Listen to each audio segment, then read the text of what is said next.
ခေါင်းဆောင်ခွေဟာတခြားခွေရဲ့အပေါ်ဩဇာကြီးပေမဲ့လီယိုကတော့စတွေ့ချင်ပါတယ်ရှယ်တို့ရဲ့မျက်နှာကိုအစွမ်းပြလိုက်ပါတယ်ကြော်ကြော်ကတွားရမယ့်ခရီးစဉ်ကိုမြေပုံကြည့်ပြီးခွေးတွေကိုလမ်းညွှန်နေပါတယ်သူပြောတဲ့များကိုခွေးတွေနားလည်မယ်လို့လည်းသူကယုံကြည်နေတာပါ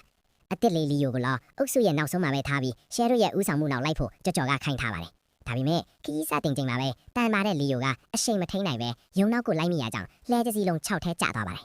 အမားလုံးကြီးရဲ့မျက်နှာငယ်ကတဲ့လီယိုကိုကြော်ကြော်ကခေါင်းဆောင်ခွေးနောက်ကနေစနစ်တကျလိုက်ဖို့ပြန်တင်ပေးရပါတယ်ခီးဆက်ကြရင်နဲ့အတွေ့အကြုံမရှိသေးတဲ့လီယိုတလည်းမောမောပန်ပန်နဲ့လိုက်နေရပါတယ်။ညဘက်စခန်းချတော့အပြင်မှာမအိပ်ဖို့တဲ့လီယိုကဘိုဘိုကိုတဲအပြင်ထွန်းထုတ်ပြီးအထဲဝင်အိပ်ဖို့ကြိုးစားပါတယ်။ဘိုဘိုကခွေးဆိုတာအပြင်မှာပဲအိပ်ရမယ်ကိုတင်ပေးပြီးပြန်ထုတ်လိုက်ပါတယ်။အဲ့ဒီညမှာပဲလီယိုဟာဝင်ပလွှဲနဲ့ကြီးတကောင်ကိုစတင်မြင်တွေ့ထဲပါတယ်။နောက်ရက်တွေမှာလည်းရေခဲပြင်ပေါ်လမ်းမလျှောက်တတ်သေးတဲ့လီယိုတယောက်တခြားခွေးတွေဆွဲခေါ်ရနောက်တလန်တလျက်ပါနေပါတယ်။ခရီးမိုင်900ကျော်လာပြီးစားပို့ရမယ့်နေရာရောက်တဲ့အခါမှာတော့လီယိုလည်းအခြေအနေနဲ့အသားကျလာပါပြီ။ကြော်ကြော်ကအစာကျွေးတဲ့အခါခေါင်းဆောင်ရှယ်တို့ကတခြားခွေးတွေရဲ့ငါးကိုလွတ်စားတတ်ပါတယ်။ဒါကိုကြည့်ပြီးစိတ်မကောင်းဖြစ်တဲ့လီယိုကသူ့ရဲ့ဝေစုကိုတခြားခွေးတွေကိုပေးလိုက်ပါတယ်။မနက်လင်းရင်လည်းလီယိုကအမြဲတမ်းအဆင်သင့်ဖြစ်ဆုံးပါပဲ။ရှယ်တို့ကအနိုင်ကျင့်တတ်ပေမဲ့လီယိုကတော့အားလုံးအတွက်အဆင်ပြေအောင်ဖြန့်ပြေးပေးပါတယ်။တင်ယူမှုမြန်တဲ့လီယိုဟာဆွတ်ဖားဆွဲတဲ့အလုံးမှာကျွမ်းကျင်လာပြီးပျော့ရွှင်လာပါတယ်။တရက်မှာဘိုးဘိုကရေခဲပြင်ကိုစစ်ဆေးနေရင်ရေခဲကျွံပြီးမြစ်ထဲပြုတ်သွားပါတယ်။ကြော်ကြော်မကဲနိုင်ခင်မှာပဲလီယိုကရေထဲခုန်ဆင်းပြီးကဲတင်ခဲ့ပါတယ်။ရေစည်းနဲ့မျောပါသွားတဲ့ဘိုးဘိုကိုလိုက်ဆွဲပြီးအပေါ်ပြန်တက်ဖို့ကြိုးစားနေတော့